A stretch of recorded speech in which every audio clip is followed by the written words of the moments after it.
Falemos agora sobre a capacidade do ser humano. O ser humano foi criado também com a capacidade da transcendência, de ir além. É a capacidade de ir além do que se é, de não estar satisfeito com o que se é ou com o que se tem. Os animais não têm essa capacidade que o ser humano tem. Mas o ser humano também tem a capacidade do raciocínio.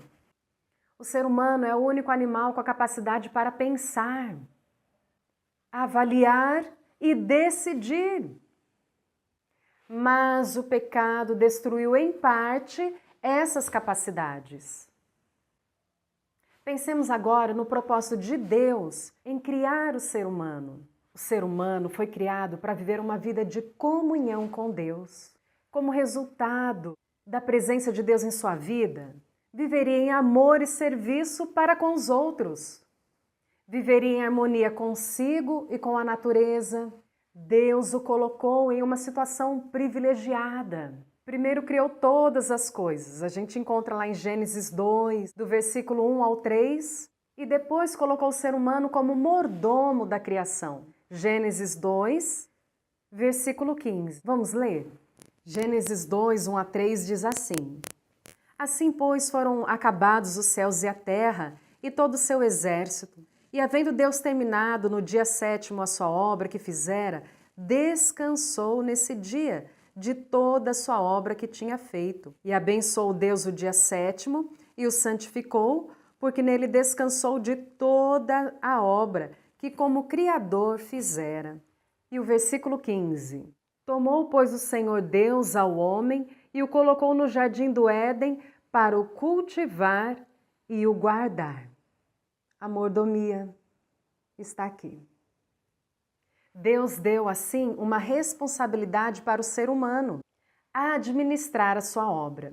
Ser mordomo significa ser servo e não o dono.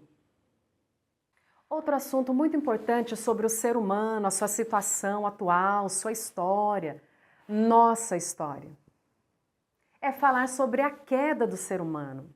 Quando a gente olha em Gênesis 2, nos versículos 16 e 17, nós vemos que Deus colocou um limite para a ação do ser humano. Vamos ler.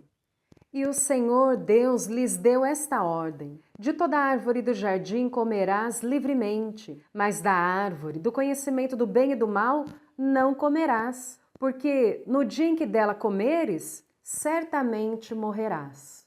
Mas o ser humano, tendo a liberdade e a transcendência, dispensou Deus. Julgou que poderia ser igual a Deus. Vamos ler Gênesis 3, versículo 5. Porque Deus sabe que no dia em que dele comerdes, se vos abrirão os olhos, e como Deus, sereis conhecedores do bem e do mal. E John Wesley diz para nós: o homem não foi enganado, mas com conhecimento e deliberadamente se rebelou contra o seu pai e seu rei. E agora falamos sobre a formação do ser humano. O quanto esse conteúdo somou com a sua vida, essa compreensão do que Deus fez para nós, as expectativas dele sobre nós e da realidade que há na vida da pessoa sem Cristo Jesus. A queda do ser humano, essa ruptura, esse distanciamento da vida com Deus. O quanto isso te esclarece sobre a realidade do ser humano. Escreve para mim, gostaria muito de conhecer suas opiniões, sua compreensão e o quanto este estudo contribuiu com a sua vida. Se você também curtir aqui o vídeo, o YouTube vai divulgar para mais pessoas e você pode também compartilhar com outras pessoas esse conteúdo.